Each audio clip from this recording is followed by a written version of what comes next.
Под палящим солнцем Майами миллиардер Джейсон Харпер торопливо вышел с выставки элитных автомобилей. Его взгляд остановился на молодой официантке в строгой черной форме, которая осторожно держала поднос с бокалами шампанского. Она замерла возле его редкого спорткара Cyrano GT стоимостью несколько миллионов долларов, почти касаясь машины рукой, словно почувствовав ее совершенство.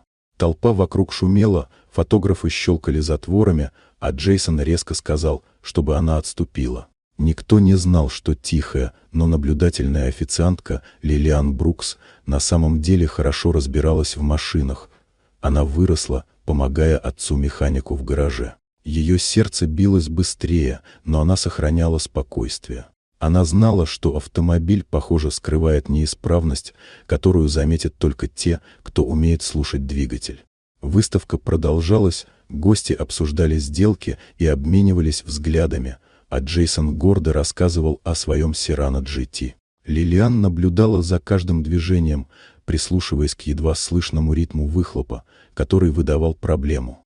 Когда она почувствовала момент, Лилиан спокойно подошла ближе, уверенно заявив, что с машиной что-то не так. Джейсон сначала усмехнулся, но позволил проверить ее догадку. Волнение в зале было ощутимым, все смотрели, когда водитель вывел машину на демонстрационную полосу.